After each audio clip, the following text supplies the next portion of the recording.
आज की वाणी में मन के ऊपर था कि हमारे मन में हर रोज़ हज़ारों विचार पैदा होते हैं। कहते भी हैं कि एक क्षण में यानी एक सेकंड में हमारे अंदर एक विचार उत्पन्न होता है, यानी एक सेकंड में एक विचार तो एक मिनट में 60 विचार, तो एक घंटे में 60 × 60 यानी 3600, और तो 24 घंटे में आप लगाइए हिसाब कितने हज़ारों विचार हो जाएंगे।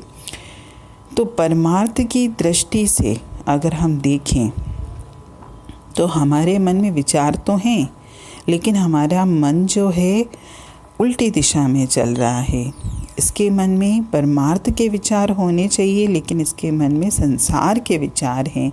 एक विचार ख़त्म होता है, दूसरा आ जाता है, दूसरा ख़त्म होता है, तीसरा आता है, और ऐसे ही हमारा मन एक विचार से लेके दूसरे, तीसरे, चौथे ऐसे दौड़ता रहता है। लेकिन इसके मन में मतलब मन के जो विचार हैं, मन मीन्स विचार, यानी हमारी अंतर में जो विचार चल रहे हैं, तो वो विचार जो हैं टोटल संसार के हैं। इसी वजह से हम बेचैन हैं, हम चिंतित हैं। और क्योंकि संसार तो है ही बेचैनी, संसार से हम जितना जुड़ेंगे उतना ही हम अपने अंतर को अशांत करेंगे। जब मन में लगातार इतनी उथल पुथल हो कि एक विचार ख़त्म हुआ नहीं कि दूसरा खड़ा हो गया, दूसरा भी हुआ नहीं कि तीसरा खड़ा हो गया, तो इतनी उथल पुथल अगर हमारे मन में कि हमारा मन कभी विचारों से खाली ही नहीं हो पाता, तो मन तो बेचैन होगा। और ये जो हमारी सोच है जिसमें हम हर पल खोए हुए हैं, तो ये सारे विचार, सारी सोच जो है बेफिजूल की है, जिसका न कोई सिर है, ना कोई पैर है, ना तो जिसका आदि है, ना जिसका अंत है। अगर हम अपने आप को इन विचारों में खोए रहने के बजाय सिमरन में ध्यान लगाएं, वाणी में ध्यान लगाएं, सत्संग में ध्यान लगाएं, तो धीरे धीरे हमारा मन एकाग्र होगा। लेकिन अभी अगर हम संसार के विचारों में खोए हुए हैं, तो हमको परमात्मा ने अनगिनत मौके दिए हैं अपने मन को स्थिर करने के, लेकिन हम सारे मौके खो देते हैं।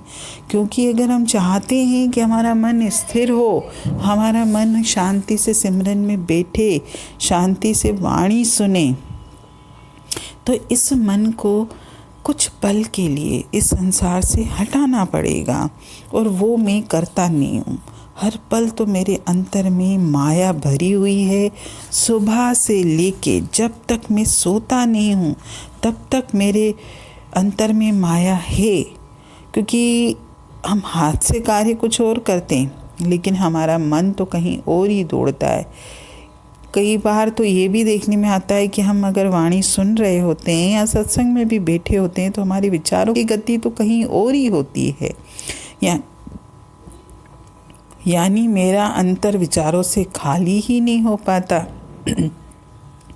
और यही कारण है कि हम सत्संगों का, वाणियों का, सिमरन का, परमात्मा रूपी मार्ग का फ़ायदा ही नहीं उठा पाते। और जब तक हम इस चीज़ का फ़ायदा नहीं उठाएंगे, तब तक हमारा मन स्थिर होगा भी नहीं, एकाग्र भी नहीं होगा। हम मन की भाग दौड़ को रोकते ही नहीं है। हमारा मन तो जो मनमानी करना चाहता है, जिस विचार को लेना चाहता है, हम उसको लेने देते हैं। ये नहीं कि हम अपने मन को उस विचार की तरफ जाने ही ना दें। जैसे ही हमारे अंतर में कोई ऐसा बेफिजूल विचार आए, मैं झट से उसका रुख बदल के परमात्मा की तरफ करूं, लेकिन मैं ये कार्य करता ही नहीं है। अगर मेरे मन में संसार का विचार आता भी है, तो मैं उसको आने देता हूँ। वो जो मनमानी करता है मेरा मन, मैं उसको करने देता हूँ। और जो वो बोलता है, मैं वही करता हूँ। और वो बेकाबू होकर हर तरफ भाग रहा है, कभी इधर कभी उधर, कभी अपनों में, कभी परायों में, कभी देहों में, कभी संसार में, कभी पदार्थ में, कभी इच्छाओं में। न जाने कितनी हमारे अंदर माया भरी हुई है। सब की तरफ वो दौड़ता रहता है, अपनी मन मर्जी चलाता रहता है, और मैं उसको करने देता हूँ। मैं कभी उसको रोकने की कोशिश ही नहीं करता। अगर हम ये चाहते हैं कि हम सत्संग में सिमरन के समय जो हमारा ये बेकाबू मन है उसको एकाग्र करें, तो आसान नहीं है ये, तो और चंचल और अड़ियल हो जाता है। जैसे एक बच्चा है, अगर हमने उसकी हर जिद पूरी की, सभी माएँ हैं, जानती हैं छोटे बच्चों को किस तरीके से संभाला जाता है। कई बार छोटे बच्चे बहुत जिद करते हैं, कभी खाने पे, कभी पढ़ाई पे, कभी और भी किसी चीज़ पे, खिलौनों पे, या उन्हें कोई चीज़ चाहिए होती है। तो हम लोग क्या करते हैं, बच्चों की हर जिद पूरी करते हैं। हर जिद पूरी करने से वो क्या हो जाता है, बच्चा और अड़ियल हो जाता है। बच्चे चंचल तो होते ही हैं, और मन भी हमारा शैतान बच्चा है। जैसे एक शैतान बच्चे की आप ख्वाहिश पूरी करोगे ना, वो जो बोलेगा आप उसको लाके दोगे, उसकी हर बात मानोगे, तो थोड़े समय के बाद आप देखना कि वो बच्चा जिद्दी बन जाता है। वो फिर आपकी बात सुनेगा ही नहीं, मानेगा ही नहीं। इसलिए कहते हैं कि बचपन से ही बच्चों को भी, अगर हम चाहते हैं कि बड़े होके बच्चे संस्कारी बने हैं, आज्ञाकारी बने, अच्छे से अपना जीवन जिएं, तो उनको बचपन से ही थोड़ी सी सख्ती करना ज़रूरी है। अगर हमने ये सोचा कि नहीं अभी बच्चा छोटा है, ठीक है, उसको मनमानी करने देते हैं, कुछ रोकते टोकते नहीं है कि बड़ा होके संभल जाएगा, लेकिन वो नहीं संभलता। इसी तरह हमारा मन भी है। अगर हम ये सोचते हैं कि हमारा मन खुद ब खुद संसार से हटेगा, या उसके जीवन में माया अगर कम होगी तो अपने आप स्थिर होगा, नहीं होगा। हमको इसी माया में रहते हुए भी इस मन को वहाँ से खींचना है और परमात्मा के चरणों में लगाना है, तभी मेरा मन सुमन बनेगा। नहीं तो ये मन की जो दौड़ है इसको मैं रोक ही नहीं पाऊँगा। और जिसको दौड़ने की आदत हो ना, तो उसको रोकना बहुत मुश्किल है।